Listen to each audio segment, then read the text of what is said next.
అనకాపల్లి జిల్లా నర్సీపట్నం నియోజకవర్గంలోని 38 హైస్కూళ్ల క్రీడా మైదానాల అభివృద్ధికి ఒక్కో స్కూలుకు 5 లక్షల చొప్పున నిధులు మంజూరు చేశారు. శివపురం బాలికల కళాశాల రోడ్డు నిర్మాణానికి నిధులు మంజూరయ్యాయి. డివిజన్ స్థాయి ఉపాధ్యాయ క్రీడలను స్పీకర్ అయ్యన్న పాత్రుడు ప్రారంభించారు. చదువుతో పాటు క్రీడలు, శారీరక దృఢత్వం విద్యార్థులకు, ఉపాధ్యాయులకు ఎంతో అవసరమని ఆంధ్రప్రదేశ్ శాసనసభాపతి స్పీకర్ చింతకాయల అయ్యన్న పాత్రుడు పేర్కొన్నారు. శనివారం నర్సీపట్నం డివిజన్ స్థాయి ఉపాధ్యాయులు క్రీడా పోటీలను శివపురం బాలికల రెసిడెన్షియల్ కళాశాల ప్రాంగణంలో స్పీకర్ అయ్యన్న పాత్రుడు ముఖ్య అతిథిగా హాజరై ప్రారంభించారు. ఈ సందర్భంగా జరిగిన సభలో స్పీకర్ మాట్లాడుతూ ఉపాధ్యాయులు, విద్యార్థుల సంక్షేమం కోసం 2 కీలక వరాలు ప్రకటించారు. నియోజకవర్గంలోని ప్రభుత్వ పాఠశాలల్లో క్రీడా ప్రమాణాలను పెంచేందుకు తన మిత్రుల సహకారంతో సిఎస్ఆర్ నిధుల కింద నియోజకవర్గంలోని 38 హైస్కూళ్లకు ఒక్కో పాఠశాలకు 5 లక్షల చొప్పున నిధులు మంజూరు చేస్తున్నట్లు ప్రకటించారు. ఇన్స్టిట్యూషన్ నుంచి వచ్చినటువంటి అధికారులకి,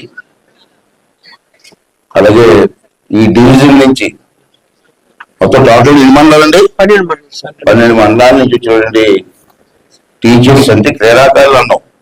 టీచర్స్ బయటని గ్రౌండ్కి వచ్చారు కాబట్టి క్రీడాకారులు అంటారు. క్రీడాకారులందరికీ కూడా, ఉపాధ్యాయ క్రీడాకారులందరికీ కూడా ధన్యవాదాలు తెలియజేస్తాం. చాలా సంతోషం. మీ అందరికీ తెలుసు,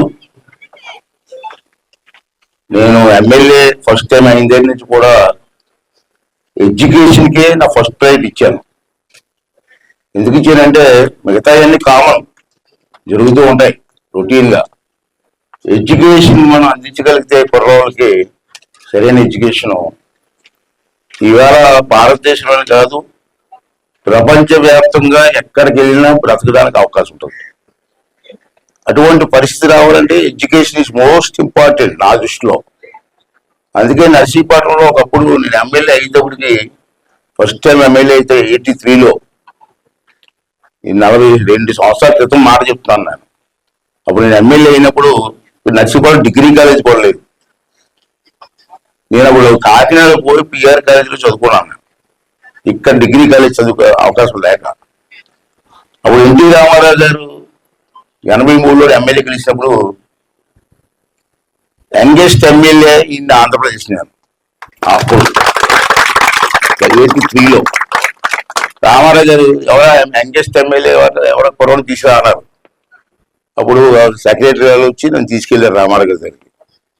అప్పటి వరకు రామారావు గారు నాకు టికెట్ ఇచ్చారు, కానీ టికెట్ ఇచ్చినప్పుడు కలిసాను, మళ్ళీ కలలేదు. నేను వెళ్తే ఎంత నీ వయసు అంటే 25 సంవత్సరాలు సార్ అన్నాను. యంగెస్ట్ ఎమ్మెల్యే నేను ఆంధ్రప్రదేశ్ అన్నారు. మీ దైవాలు సార్ అన్నాను. అతను రామారావు గురించి తెలుసు కదా, ఈ కుర్రోలు తెలియదు కానీ అందరు పెద్దలకు తెలుసు. అతని భాష ఎలా ఉంటుందంటే సామ్రాట్లు మాట్లాడి ఉంటుంది. అది కృష్ణుడి పాత్రలో, దుర్యోధుడి పాత్రలో వేసిన మనిషి కదా. బాగా ఏం వరం కావాలో కోరుకున్నాడు. జయలేదు సినిమాలో భగవంతుడు ఏం వరం కావాలో కోరుకున్నాడు. తమ్ముడు ఏ వరం కావాలో కోరుకో అన్నాడు. అంటే నాకు నర్సీపట్నం డిగ్రీ కాలేజ్ కావాలి సార్ అన్నాను. అంటే with in secretary, education secretary phone చేసి 24 అవర్స్లో నాకు జియో కావాలని అడిగాడు. జియో కాపీ ఇచ్చాడు. అతని దయవల్ల డిగ్రీ కాలేజ్ పెట్టాం. తర్వాత ఒక్కొక్కటి polytechnic college, engineering college, nursing college, ITI college అన్ని నర్సీపట్నం తీసుకొచ్చాం.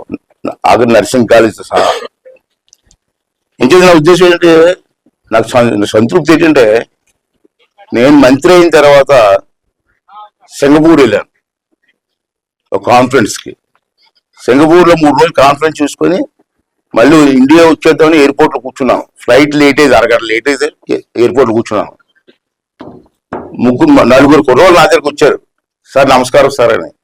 సింగపూర్లో నాకు నమస్కారం పెట్టేవాడు ఎవరో పెట్టాడుకున్నాను. నేను ఎవరు తెలియదు కదా.